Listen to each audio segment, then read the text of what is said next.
Bonjour à tous, bienvenue dans votre magazine du beau, du bon, du bien-être. Je me trouve dans la suite des Galeries Lafayette et dans quelques instants, j'ai rendez-vous avec une femme multiple. Elle est à la fois antiquaire, designer, metteur en scène, décoratrice. Roxane Rodriguez a su imposer son style, sa passion pour le 19e siècle. Dans le milieu très fermé de la déco, nous allons tenter de percer le mystère Roxane Rodriguez. Mais avant d'en savoir plus, sommaire. Cette semaine, on vous gâte avec une émission consacrée à l'artiste Roxane Rodriguez. Attention Talent la reçoit pour parler de son actu florissante. Design & Co farfouille chez le futuriste designer anglais Ross Lovegrove, une sorte d'odyssée de l'espace. Puis avec la chronique Tendance, vous saurez tout sur la vague blanche qui envahit les podiums. Le white, c'est chic. Roxane Rodriguez est une femme à l'univers marqué, une vraie personnalité aux multiples facettes que j'ai le grand bonheur de recevoir aujourd'hui. Bonjour Roxane. Bonjour. Alors Roxane, lorsqu'on lit des choses dans la presse, qu'on s'intéresse à votre parcours, on est frappé parce que vous savez, en France, on aime bien mettre les gens dans des cases et vous, on n'arrive pas à vous donner un titre précis. Vous êtes à la fois antiquaire, décoratrice, designer, metteur en scène, artiste. Est-ce que vous pouvez nous donner votre définition de vous-même ? Je me suis toujours refusée à avoir une définition. Pour moi, j'essaye de m'inscrire dans les arts décoratifs. Je suis avant tout aussi une femme d'émotion qui essaye de structurer sa pensée en tournant autour d'une symbolique qui est la condition de l'homme. Alors vous avez une formation d'antiquaire, oui. Vous avez même été, je crois, la plus jeune. En 2004, c'était le Salon des antiquaires. Comment est née cette passion ? Oui, c'était la Biennale en 2004. Ouais. Je suis issue d'une famille de marchands et depuis enfant, je suis entourée d'objets. Voilà, mes parents sont des chasseurs de trésors. Des chasseurs de trésors dans quel sens ? Des brocanteurs, des antiquaires, antiquaires, oui. D'accord. Ils cherchent. Mon père m'a toujours appris que où que l'on se trouve, il y a un secret et qu'il faut trouver le secret. C'est joli ça. Oui. Alors cette passion vous a amené assez naturellement à la déco et ça fait maintenant 10 ans qu'une grande maison, la pâtisserie La Durée, vous fait confiance. Comment est née cette collaboration ? Déjà, c'est pas la maison La Durée qui m'a fait confiance, mais c'est surtout un homme qui s'appelait Francis Holder, avec qui j'ai commencé à chiner en 1993 et nous avons travaillé ensemble sur l'image des boulangeries Paul et ensuite La Durée s'est inscrite dans le temps. Comment ça s'est passé alors ? Francis venait de racheter en fait la rue Royale, puis ensuite les Champs-Élysées où il m'a demandé, puisque le premier décorateur qu'il avait pris était Jacques Garcia, il m'a demandé de chiner des objets. Je me suis intéressée au 19e et quand est venu le rachat de Madeleine Castin à Saint-Germain-des-Prés, il m'a demandé de m'occuper en fait de la décoration et là j'ai plutôt œuvré en faisant une conservation, c'est-à-dire en respectant la mémoire d'une grande dame de l'Antiquité et surtout de du 19e. Alors vous parlez justement du 19e, je crois que c'est votre époque préférée. Pourquoi cette passion pour cette époque ? Parce que le 19e, c'est l'éclectisme avant tout. C'est pour moi une façon d'être aventurier, c'est-à-dire d'aller à la rencontre des objets, un peu comme des êtres humains. Et au 19e, on a le néo-Louis XVI, le néo-Louis XV, le japonisme, le néo-Renaissance. Donc il y a à la fois une passerelle avec les maîtres anciens et une ouverture vers une forme d'exotisme. Donc c'est pour cette raison-là que je me suis inscrite, ou en tout cas c'est ce qui m'a animée au départ. Et puis ensuite, au fur et à mesure de mes remises en question, je me suis aussi posé cette question, pourquoi le 19e ? Lorsqu'on a une rencontre avec un objet ou avec un être humain, ce qui est intéressant, c'est de rentrer dans sa substance, de comprendre le sens, de réfléchir à ce qui émane de cette personne et de créer des passerelles aussi bien avec les personnes, les casseroles, avec les meubles, avec les objets. Et que les objets. Vous avez également une grande passion pour le décor, la mise en scène. Où vous nourrissez-vous ? C'est le cinéma, par exemple, qui vous inspire ? Vous êtes fan de cinéma ? La première source d'inspiration, c'est pour moi, c'est la vie. Et ensuite, c'est la philosophie. C'est vrai que je vais aimer certains films comme... Un cœur en hiver de Sauté ou 2001 l'Odyssée de l'espace, parce qu'il y a des notions de vertige qui sont de vertige de vie qui sont sur différents degrés. Je vous propose maintenant, Roxane, de parler de votre actualité, une actualité très très riche. Vous avez récemment participé à l'exposition Intérieur 2011, L'art de vivre avec l'art, avec le magazine de déco AD. Vous avez développé également une nouvelle série de mobilier Cébès, en hommage aux philosophes antiques, et vous avez mis en scène la boutique de joaillerie haute couture Lydia Courteil. Je vous propose tout de suite de regarder les réalisations de Roxane en images. Ne bouge pas. Super. Le magazine de design Déco AD organise à l'Arcurial à Paris une belle exposition avec des artistes invités comme Roxane Rodriguez. On leur attribue un lieu pour raconter leur histoire, 2 pièces pour une proposition onirique selon Roxane Rodriguez. C'est plus une installation. J'ai décidé de mettre sur les murs les photographies de la bibliothèque Mazarine. Dans la première salle, un meuble de la collection Cébès, c'est Bibliothèque Inexacte Instruction. Un meuble monolithe en apparence impénétrable, rempli de livres précieux, mais qui donne aussi accès à des livres numériques. Un jour, j'ai un ami qui me ramène un livre sur les pensées de Marc Aurèle. Et dans une édition qui doit être de 1960, il y avait un petit traité, et c'était un traité de Cébès, qui parlait des tableaux de la vie humaine. Cébès était un disciple de Socrate.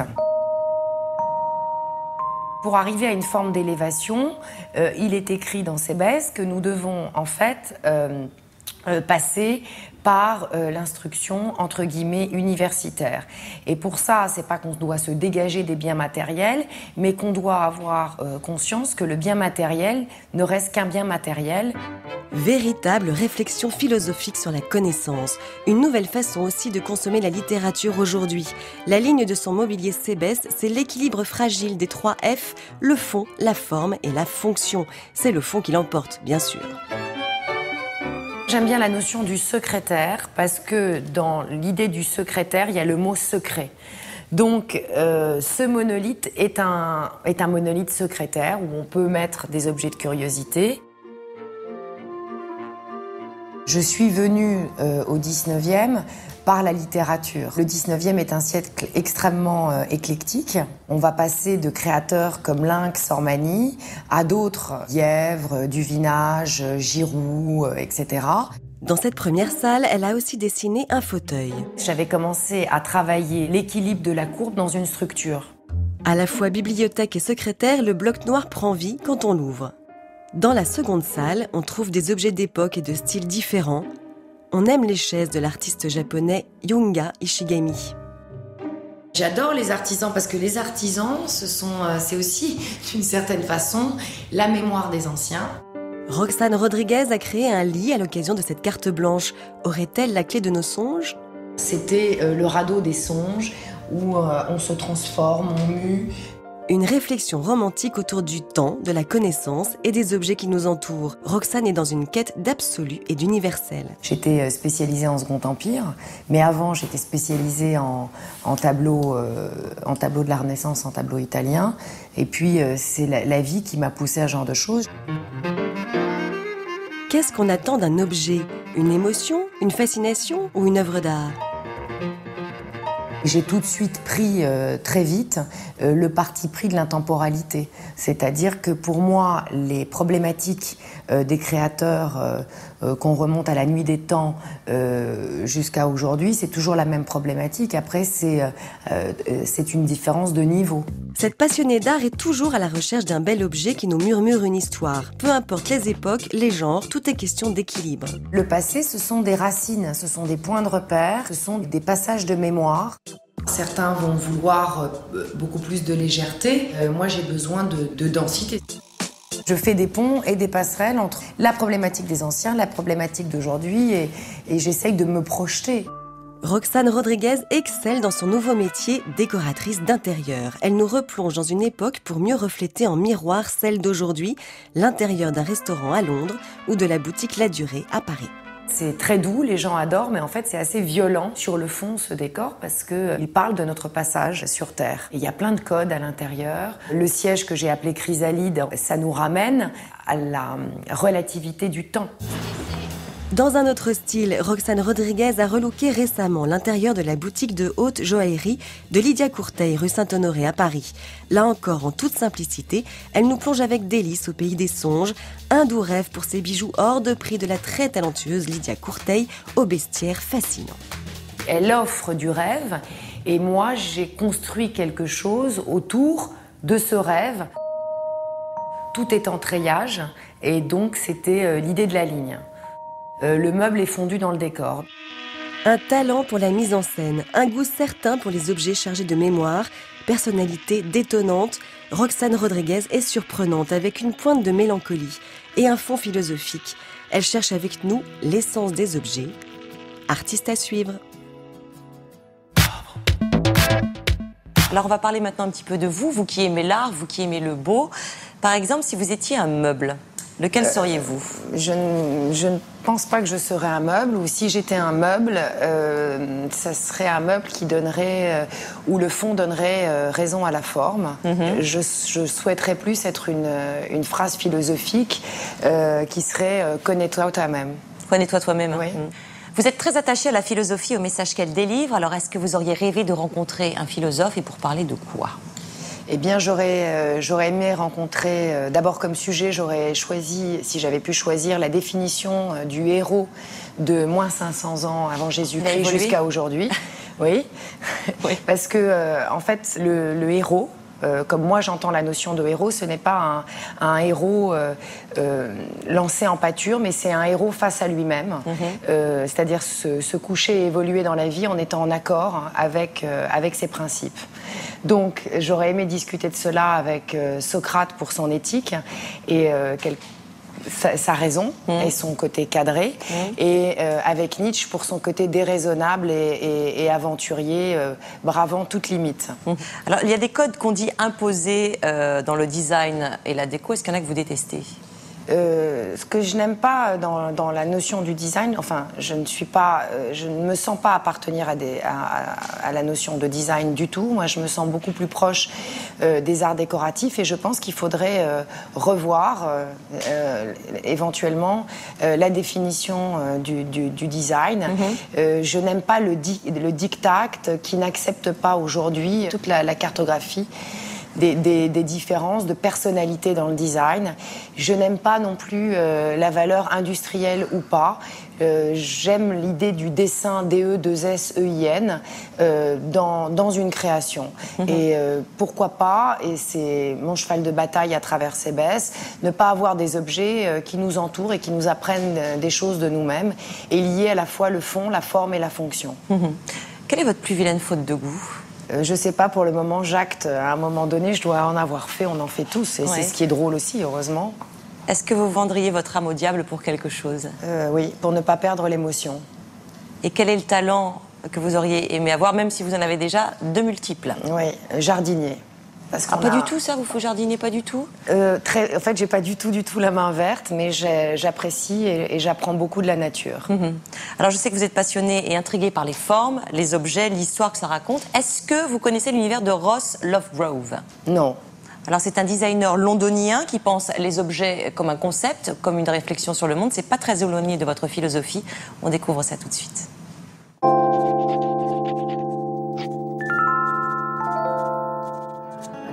Un petit tour au célèbre marché aux puces de Portobello, situé dans un quartier so chic de Notting Hill à Londres.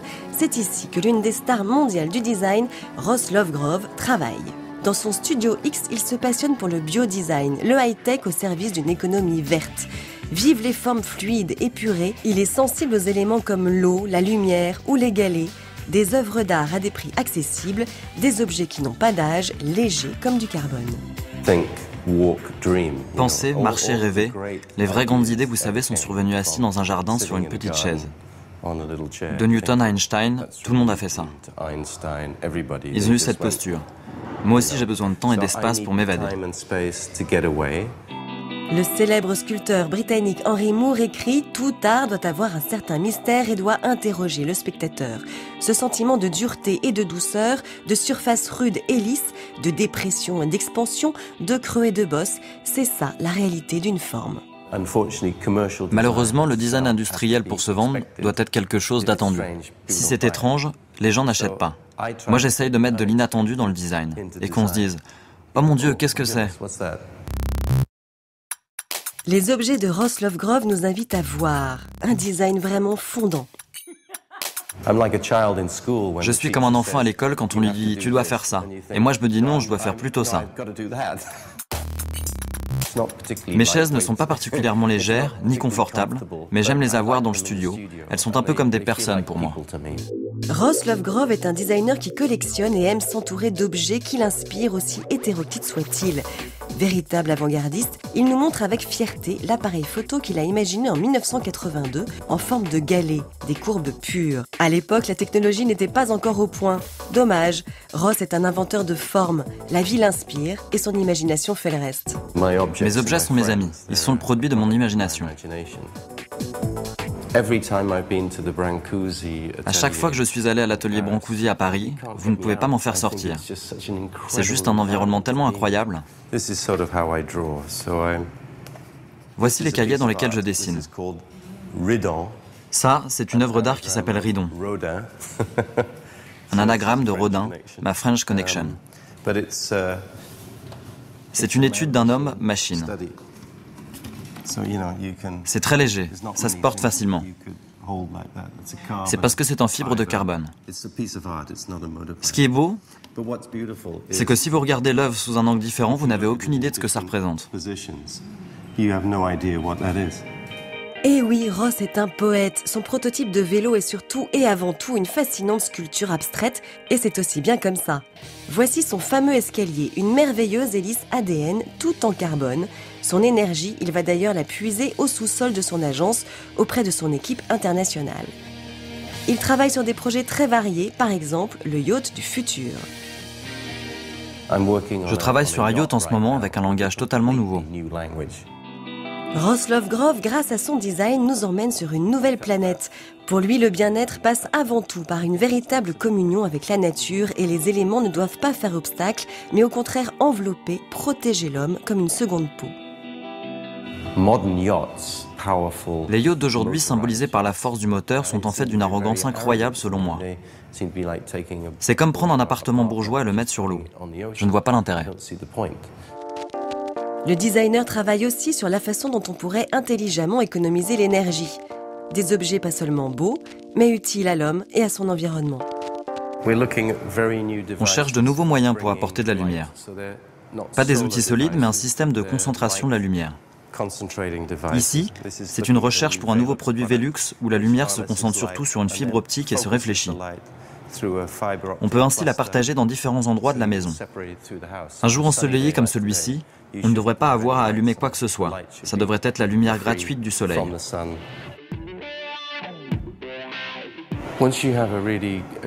Quand on a une superbe équipe qui partage la même philosophie, tu peux en fait tout imaginer.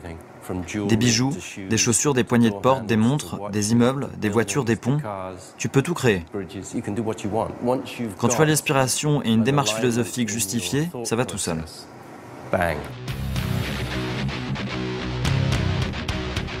Art, design, nature, tels sont les gènes de Ross Lovegrove.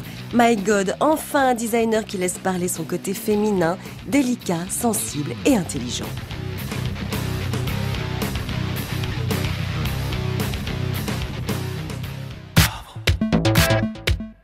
Ross Lovegrove, qui, vous le voyez, comme je vous le disais, un univers, une démarche philosophique qui n'est pas éloignée de la vôtre. Merci Roxane d'avoir accepté notre invitation. Merci de nous avoir plongé dans votre univers. Qu'est-ce qu'on peut vous souhaiter maintenant? Des cours de jardinage? Oui, par exemple. Bon, vous venez nous en parler? Oui, une prochaine fois. Peut-être un jardin. Ok, merci beaucoup Roxane. Et tout de suite, place à notre chronique tendance avec Lydia Bakri. Vous allez tout savoir sur le retour du blanc.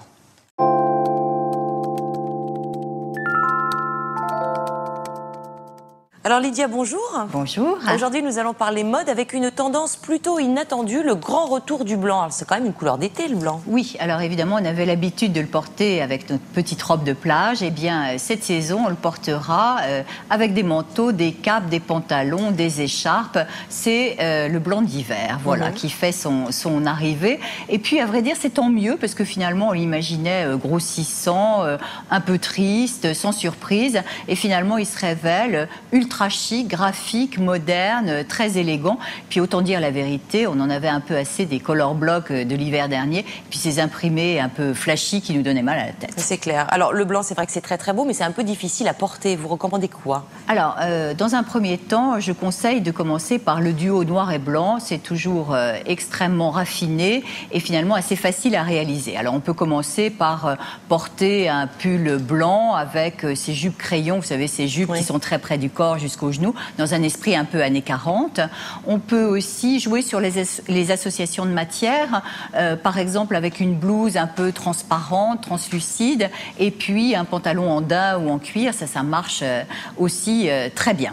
Ça, c'est le galop d'essai. Ensuite, on se lance dans le total look blanc. Le total look blanc. Alors, on peut commencer en version jour. En version jour, c'est assez facile. Alors là, on peut le porter avec un côté un peu ethnique, avec des gros pulls, des grosses écharpes, des jeans blancs et puis des bottes à franges. Ça marche très bien. On accessoirise avec une ceinture, c'est parfait.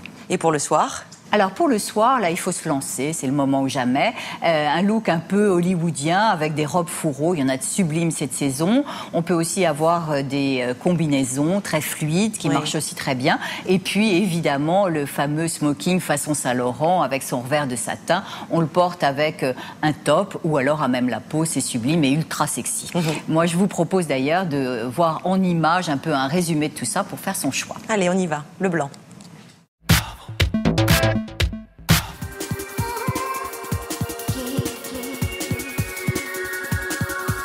Le blanc, c'est d'abord une non-couleur. Donc l'idée, c'est sur les podiums, ce qu'on a pu voir, c'est une volonté d'effacer, de gommer, une espèce de page blanche, une page qui se tourne après une période très bling-bling, très show-off, où il y a eu beaucoup de noirs, des noirs gothiques, des noirs sombres, des noirs un peu faux chic, ou alors des color blocks qui ont un peu perturbé, ont un peu agressé notre œil.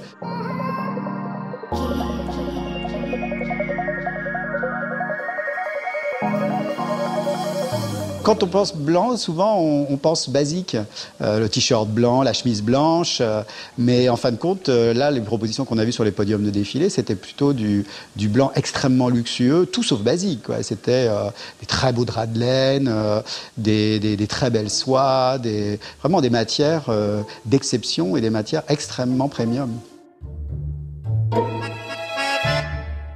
Le blanc, c'est l'ultra-luxe. Une matière de mauvaise qualité en noir, ça se voit pas. Une matière de mauvaise qualité en blanc, ça se voit tout de suite. Pour s'habiller en blanc, il faut se changer 10 fois par jour parce que voilà, on reste pas impeccable très longtemps. Ça veut dire avoir du personnel, ça veut dire avoir du temps. Voilà, ce sont des symboles de luxe et de raffinement.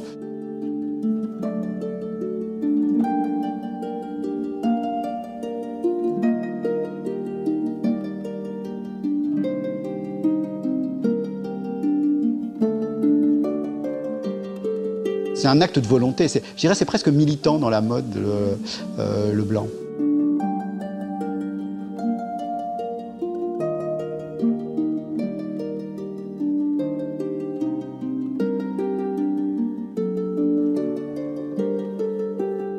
On a eu sur les podiums aussi, donc on a eu des blancs en fonction de différents thèmes, des blancs très très contemporains, très modernes, très graphiques, très architecturés, mais on a eu aussi des blancs plus tribaux, plus ethniques, plus matière, le retour à une matière presque brute, pure. On a eu un blanc plus frivole, un blanc plus féminin, et on a eu un blanc plus bohème, plus ethnique. Donc on a vu sur les podiums plusieurs traductions de cette même non-couleur.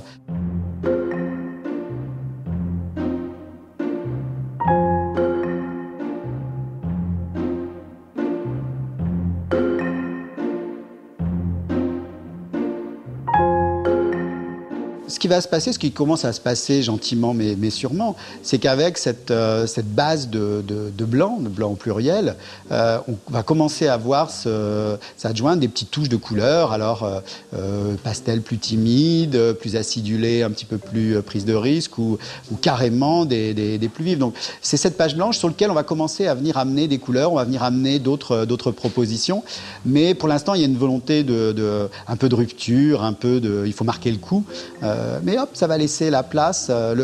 Les blancs vont inviter des couleurs, vont inviter d'autres nuances à venir faire la fête avec eux.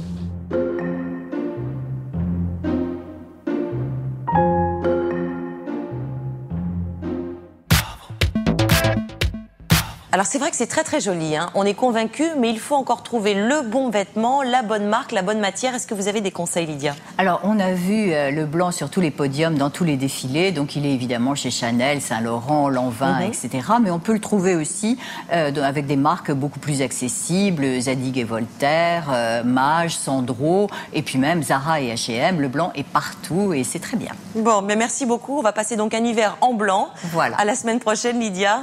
On se retrouve très vite. BBB, c'est terminé. Passez une excellente semaine. Bisous.